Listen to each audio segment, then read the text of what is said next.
Yeah, not created from a rib, but absolutely first in the human life order. The beautiful female is the progenitor and prototype of all life. In all forms of life, she must be established first for life to exist and continue.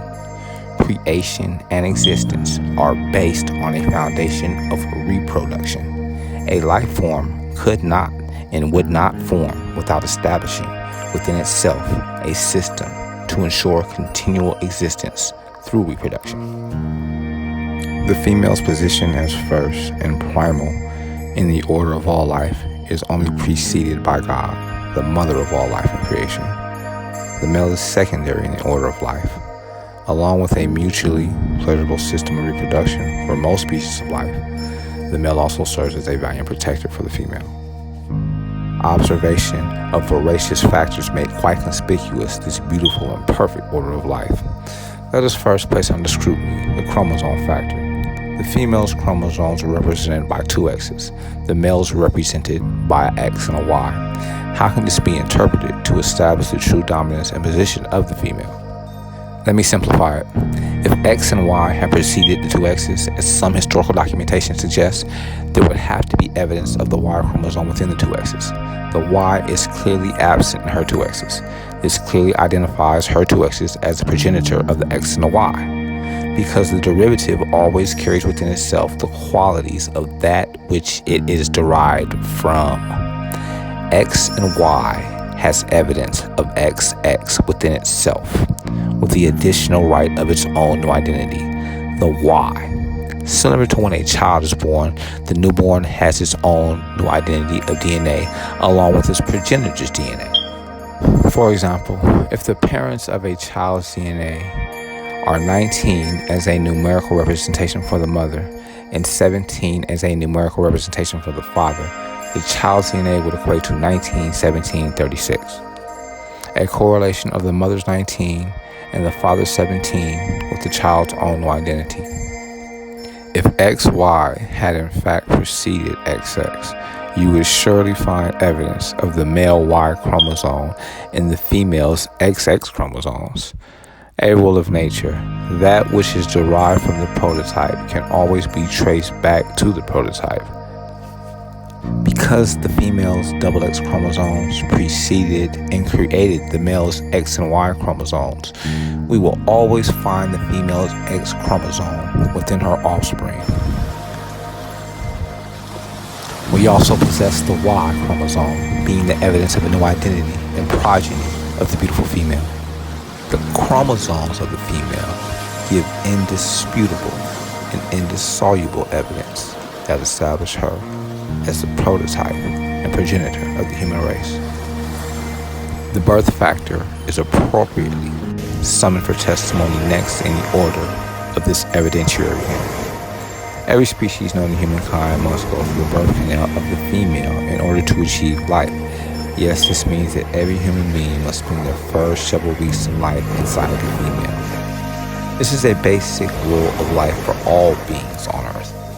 There are some exceptions, like the male seahorse that gives birth to its young. But even this species of seahorse must first receive the egg of reproduction from the female seahorse. The male seahorse is only responsible for the gestation period, not the reproduction of life. The connection between mother and child is irreversible, and there is an invisible and impregnable bond that every living being has to the female. The preponderance of the mother's position in the survival of all species of life will always and naturally outweigh that of the father's. Immaculate conception, parthenogenesis are both possibilities in favor of the female's ability to keep life continuous without the presence of a male. This certainly establishes what gender had to be created first. The chicken must come first to ensure the safe reproduction of the egg or eggs. The egg or seed is the very symbol of reproduction of that which it is derived from. An orange does not pop up from the ground, and an apple will not fall from the sky. The tree must be established first and then give birth to its fruit. The entity that produces the egg of reproduction has no other option but to be the progenitor and the origin of the species she gives birth to.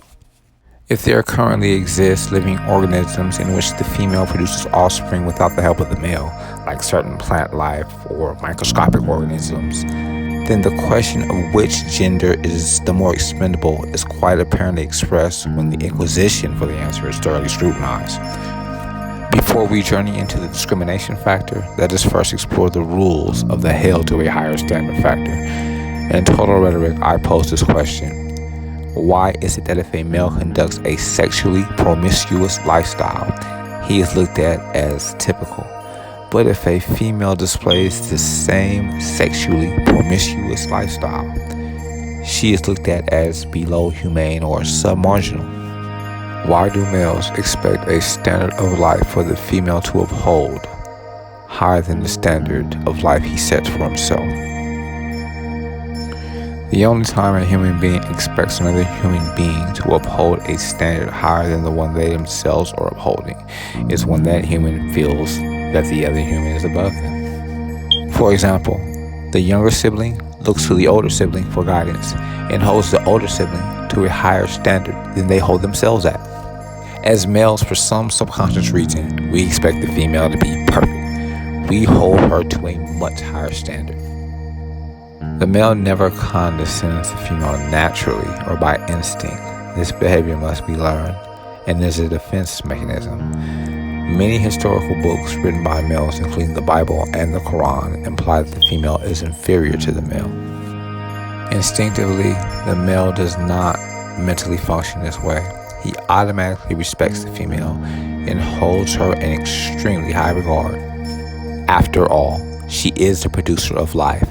Ipso facto, the only reason the female is ever held to a higher standard by the male is because the male recognizes subconsciously, and in many cases consciously, the female's position as progenitor of the human race, the indelible mother-to-child bond. This subconscious cognizance of the female's position forces the male to hold the female to a higher standard. One fact is for certain: the female has a supreme, dominant, and imperative position in the human life order. With the most keen understanding and respect for her position as first, this author is most satisfied, proud, and passionately ebullient with his position as secondary in the human life order, endowed with the task of protecting, completely satisfying, and assisting the beautiful human female with the incessant creation of our Guinness. The discrimination factor is based on some of the subconscious and even cognizant actions that a large majority of males perform with an absence of respect and consideration for the female. In human behavior, anytime one human being discriminates against another group of human beings, it is usually because the party that is acting discriminatory is jealous of the party that is being discriminated against. When human beings feel pity or experience the pathos emotion for someone or something, unfair treatment or punitive measures are usually never a mental reaction. However, when humans fear something, an automatic defense mechanism is established within the human's mentality. This defense mechanism is established to hamper emotions of guilt and may manifest itself in a number of different ways.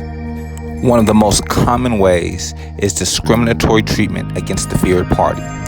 In the human mentality, when we treat someone unjust or unfairly, it is a mental compensation for the advantage that a person may have over us. The male's past and still present treatment of the female once again prove her to be the progenitor of the two, for the mother could never be so cruel to her offspring.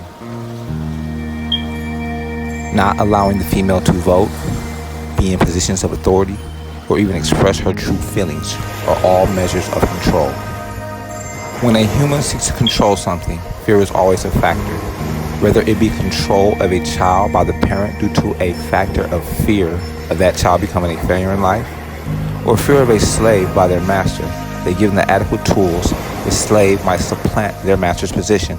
Control is always based on fear. The many discriminatory measures carried out by males over the past several centuries were all fear-based. At what point in history did respect for the very producer of life take a nosedive, and why? Even in the Bible's Old Testament, there is documentation of males worshiping female deities and holding a high standard of respect for the female. When did the male forget and abolish the basic and natural law of loving, respecting, and cherishing the beautiful entity that carried him for 9 months and endowed him with the very gift of life? At some point in history, male chauvinism became so excessive that the beautiful existence of our maker, the female, began to be viewed as expendable and secondary in the eyes of the male. Men became non-existent and males began their reign. The psychology of the identity factor I'll explore briefly. The female's identity can never be compromised. The male must be taught to be a man. The female will become a woman regardless. The objective of the identity factor is to once more make apparent who is the true progenitor of the human race. The prototype's identity can never be compromised because the prototype sets the definition of its offspring. The prototype was created to be exactly what it is, and nothing can change that. To say, claim, or propagate that the very gender that gives birth to the offspring of the rest of its race is second in the order of its species is absurd. The gender that gives birth has to be the prototype, progenitor, and beginning of its offspring, because without the birth cycle, nothing can exist. In every species of life, the female produces the egg or seed of life, and her beautiful identity and position is primal. Even as it appears that the queen has been ousted from most forms of human and social government, it is still quite obvious who pulls the strings to the puppet. The male will always be in search of the female's approval and satisfaction. Everything we do as males is attributed to a lifetime goal of obtaining and satisfying the woman or women that we will one day call our wife or wives. Our mothers are always at the top of our list when it comes to people we would die for, and a man will always maintain the constant endeavor to keep his female partner happy. It is in our nature to do so. Her order is witness to the way our entire society accepts the trends and fads each intricate culture of our world displays. In today's modern society, her word is final on what is termed cool and what is not. Her control is established through the incessant competition of males trying to gain her attention and affection. These facts of human interaction are executed so surreptitiously that its executors, the female, and its willing participants, the male, so consciously keep this order intact.